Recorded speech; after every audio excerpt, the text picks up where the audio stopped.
BSc part first. Hello students, हमने start किया था एल्केन के हैलोजन डेरिवेटिव। उसमें हमने उनको कैसे रिप्रेजेंट करते हैं, उनके अंदर आइसोमेरिज्म कौन सी होती है, आईयूपीएसी सिस्टम में उनका नोमेनक्लेचर कैसे होता है, वगैरह वगैरह ये अपन ने लिए थे। और उसके साथ साथ में उनके बनाने की विधियाँ ली थी। आज हम लेते हैं इसकी केमिकल रिएक्शंस, रासायनिक अभिक्रियाएं, किसकी? एल्केन के हैलोजन डेरिवेटिव्स की। उसमें हम लेते हैं सबसे पहले न्यूक्लियोफिलिक रिएक्शंस के एग्जाम्पल। तो केमिकल रिएक्शंस में सबसे पहले हम लेंगे नाभिक स्नेही अभिक्रियाओं के उदाहरण। नाभिक स्नेही प्रतिस्थापन अभिक्रियाओं का यूज़ एल्किल हैलाइड में निम्न श्रेणी के कार्बनिक यौगिकों का संश्लेषण किया जाता है। इसके अंदर जिन जिन का सिंथेसिस करते हैं वो हम यहाँ पर लेंगे। सबसे पहले हम लेते हैं एल्केन का संश्लेषण। जो एल्काइल हैलाइड है उनसे एल्केन को बनाया जा सकता है।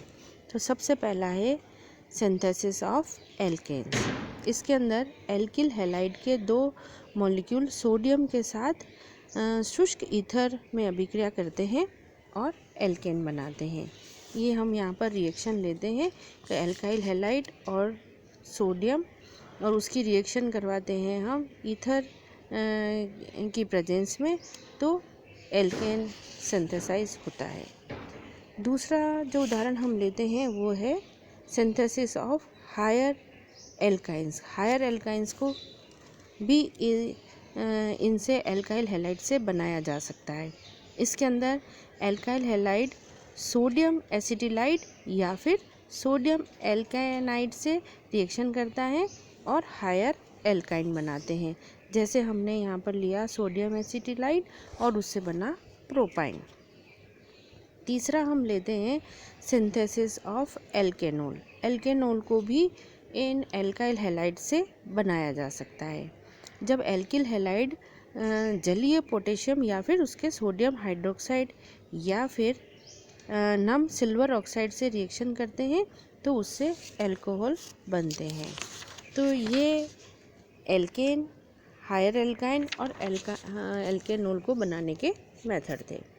दूसरा या नेक्स्ट हम लेते हैं कि इनसे एल्किल अमीन भी बनाए जा सकते हैं।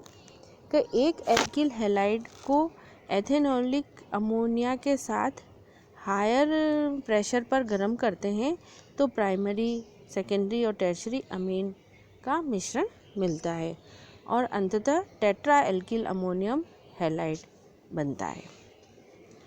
इससे इस रिएक्शन से हम एल्किल अमीन भी बना सकते हैं। इसके बाद आता है ईथर का सिंथेसिस। ईथर भी एल्काइल हैलाइड से बनाए जाते हैं। उसके अंदर जब एल्किल हैलाइड सोडियम एल्कोक्साइड के साथ हीट किए जाते हैं तो ईथर बनते हैं। ये जो रिएक्शन है वो विलियमसन सिंथेसिस कहलाती है। ये रिएक्शन विलियमसन सिंथेसिस के नाम से भी पूछी जाती है। तो जो ईथर बनाने का जो मेथड है वही विलियमसन सिंथेसिस कहलाता है। इसके अलावा ये एल्किल हैलाइड से थायो अल्कोहल का सिंथेसिस भी किया जा सकता है। एल्काइल हैलाइड और उसको हम रिएक्शन करवाते हैं जलीय एथेनोलिक सोडियम हाइड्रोजन सल्फाइड के साथ अभिक्रिया करके एल्केन थायोल देते हैं। तो इस तरीके से थायोल का फॉर्मेशन भी एल्किल हैलाइड से होता है। और अगर हम देखें तो थायो ईथर का सिंथेसिस भी एल्काइल हैलाइड से किया जाता है। एल्किल हैलाइड सोडियम मरकैप्टाइड के एथेनोलिक सॉल्यूशन के साथ गर्म करने पर थायो ईथर बनते हैं। तो ये कुछ मेथड थे जिसमें एल्काइल हैलाइड से हम दूसरे कंपाउंड फॉर्म करते हैं। तो ये देखा गया हम देखें तो इसमें देखो कि एल्केन, हायर एल्काइन, एल्केनोल, एल्किल अमीन, एल्कोक्सी एल्केन या फिर ईथर, थायो एल्कोहल, थायो ईथर, ये सब इनसे फॉर्म होते हैं। इसके अलावा भी इसके कुछ सिंथेसिस है, उसमें सिंथेसिस ऑफ एल्केन नाइट्राइल, वो भी इनसे एल्काइल हैलाइड से बनाए जाते हैं। एल्किल आइसोनाइट्राइल, नाइट्रो एल्किल नाइट्राइड, ये सब इससे फॉर्म होते हैं। तो ये सारी जो रिएक्शंस हैं, ये सब रिएक्शन न्यूक्लियोफिलिक रिएक्शन के एग्जाम्पल के अंतर्गत आती है। ये रिएक्शन सब आपको एक बार समझ के और याद करनी होंगी।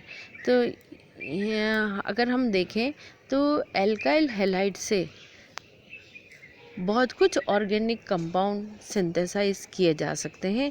तो ये जो ABCD वाले क्वेश्चन होते हैं कि ए को पहचानो, बी को पहचानो, उसके अंदर ये बहुत हेल्पफुल अभिक्रियाएं हैं।